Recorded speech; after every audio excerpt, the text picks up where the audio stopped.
Hi, I'm Warren Sprouse. This is the Bible Forum. It is the Sunday after the election, November 13th, and we're going to be looking at the kinds of things that have transpired since last we met, last Sunday night, that is.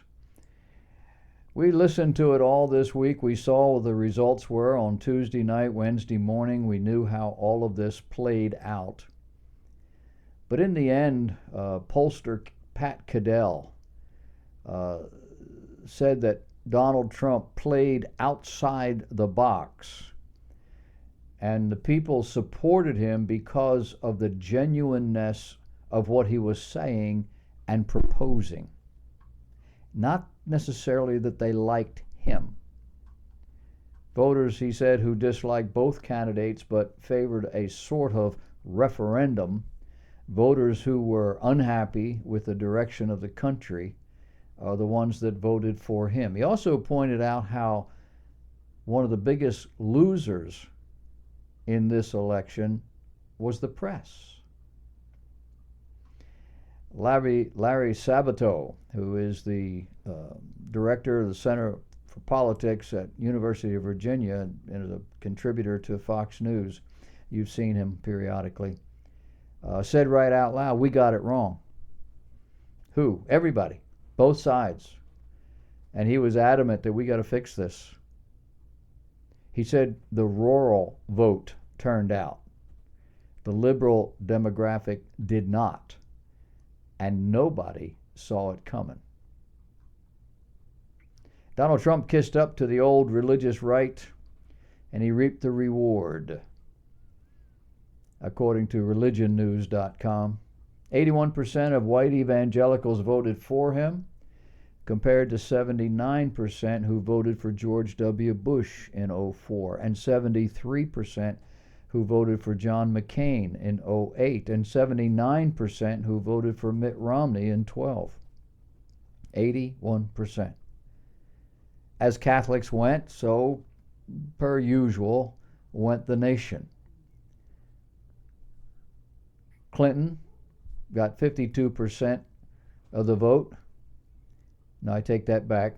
Trump got 52%. Hillary got 45%. The margin for victory was bigger than it's ever been in this entire century. And you have to keep in mind Latinos are largely Catholic, and yet the Catholic vote did not go to Trump. Women chose Clinton over Trump by a margin of about 12 points, 54 to 42. Of this number, 42% of the 54% were non-college educated women. That's something new this cycle they're telling us about. It's something the media hyped as an indication of how mindless everybody else is. The nuns, we've talked about the nuns. Nuns are people who aren't attached to any religious category. The nuns kept the faith. They voted 68% for Clinton as opposed to 28% for Trump, giving them, or giving her, Hillary, a margin that was slightly smaller than they gave Obama 4 years earlier. Jews moved in the opposite direction, increasing their margin of support for the Democrat by 8 points over the last time around, 2012. They went from 69 to 30 to 71 to 24. Jews tend to believe that hate-spewing demagogues aren't going to be very good for Jews. The Washington Post says it may have been the evangelical vote. 81% for Trump, 16% for Hillary. Last time that happened, it was Bush versus Kerry. Trump raised $270 million, and he hired 70 people. Hillary raised at least $520 million and hired over 600 people. The stock market's excited. It's elated. U.S. stock prices appeared ready to fall off the cliff late on Tuesday when it became obvious that Republican Donald Trump would win the White House. Futures traded off some 900 points at one juncture. But the fears of catastrophe evaporated on Wednesday morning. The markets opened and immediately moved into positive territory. Later in the day, the Dow was challenging its all-time high of 18,636. It ended up finishing up 257 points at 18,589. Reuters announced stock market investors are exuberant. Europe, Asia, all trading at a 2-week high. In terms of our economy, the ChristianNewsService.com said the United States lost 9,000 manufacturing jobs in October and gained 19,000 jobs in government. That according to the Bureau of Labor Statistics. Government employment grew from 22,216, I take that back, 22,216,000 in September to 22,235,000 in October. Manufacturing jobs dropped from 12,267,000 to 12,258,000. The 22,235,000 employed by the government in the United States now outnumbers private employment by almost 10 million people. Over the last year, from October 2015 to October 2016, manufacturing employment fell 53,000 jobs, declining to 12,000,003 from 12,000,003 to 12,258,000. During the same period, government employment climbed 208,000, going from 22 million to 22,235. Are you getting the picture? The political world, on the other hand, was shaken. Islamists see what they call dark days ahead for them. And the rest of us holler, good. Germany is shocked, worried. The European Union is shaken. And the White House is not ruling out a pardon for Hillary. In the entertainment world, there's a growing list of people who have threatened to leave the country. You've heard of this. Everyone from Barbra Streisand to Supreme Court Justice Ruth Bader Ginsburg. She threatened to move to New Zealand. They just had an earthquake over there and tore up a major city. Most of the movie and TV stars are looking at Canada. The Canadian immigration website crashed on Wednesday. But Canada is saying officially, we don't want you people. Al Sharpton is among those who've threatened to move.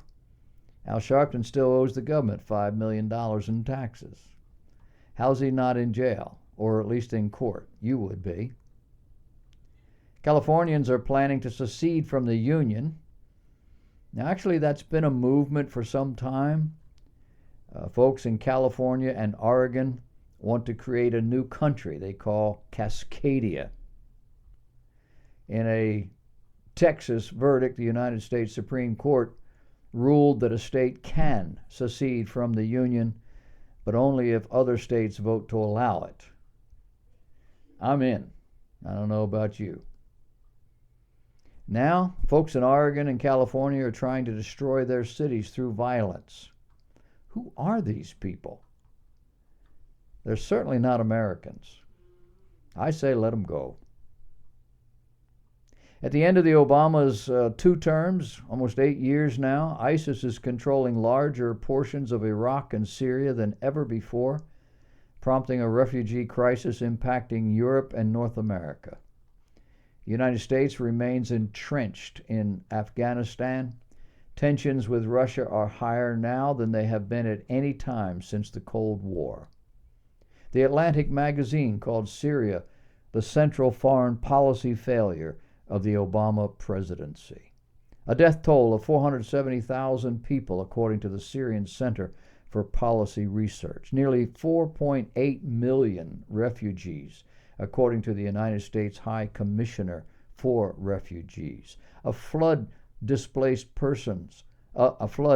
displaced persons and migrants arriving in Europe by sea and by land at a rate roughly at 100,000 a month. And the article in this publication blamed Obama directly. In a recent speech to business and security executives, Director of National Intelligence James Clapper said, quote, "Power corrupts in subtle ways.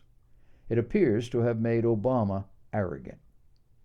As described, he is impatient to the point of rudeness with members of his own administration." He said, "Is there anyone whom Obama does not feel himself superior?" He went on to say, global trends are driving the threat to be even more diverse and diffuse. And one mega trend that's making this worse is what he has called in Congress and at the White House unpredictable instability. About 2/3 of the nations around the world, he says, are at some risk of instability right now. They exhibit some characteristic of instability. But we can't predict which specific government's going to collapse next or when at all, if that's going to happen. That's why it's called unpredictable. And it's something the whole world is dealing with. Here at home, we have liberals, anarchists, progressives, and opportunists of all sorts taking the opportunity to destroy public property, to cause physical harm, and generally act out in antisocial, destructive ways, especially in the liberal states, Oregon, Washington, California, New York, and so forth. Who is benefiting from all of that? No one. Morning Joe has a reality check for news outlets like the New York Times. The New York Times published an editorial admitting that they got the election horribly wrong, and they're doing their readers a disservice by openly advocating for a Hillary Clinton victory. They have now come out saying they're going to revamp, restructure, and from now on, they're going to do better. They're going to take care of people and tell you what's going on and not just try to make news. The Canadian Parliament has unanimously condemned all forms of Islamophobia without making the slightest attempt at defining what that word means. And so, at best, it can only be described as alarming. So why is it okay to condemn all forms of Western civilization, all forms of religion, especially Christian forms of religion, but not Islam, not Latinos, not illegal immigrants of any sort? What kind of a world is that? Who's going to be in Trump's cabinet? That's been the talk on the shows today. There's suggestions, there's theories, there's all sorts of things. Trump's finance chairman, Steven Mnuchin, is in the running for Treasury Secretary. Another fellow that's up is a fellow by the name of Thomas Barak Jr. Barak was a deputy undersecretary for Ronald Reagan. He's a real estate tycoon. He endorsed Trump about 8 months ago. That endears him. Mnuchin is a 17-year veteran of Goldman Sachs who knows how the system works, knows how to get things done. He has been the chief executive of the private investment firm Dune Capital Management. He also worked for One West Bank, which was later sold to Citigroup. Jeff Sessions from Alabama has been talked about for defense secretary, close advisor. He's been discussed as a potential. Also in the same category are National Security Advisor Stephen Hadley, former Senator Jim Talent from Missouri, and other early endorsers like Duncan Hunter of California might actually be in that list as well, according to some. For Attorney General, my vote is Giuliani. He's in there as a strong possibility, but so is Governor Christie. These guys are on the short list. Another possibility is Florida Attorney General Pam Bondi. There's a controversy over a donation she made to Trump's thing that kind of slows it down, but you never know.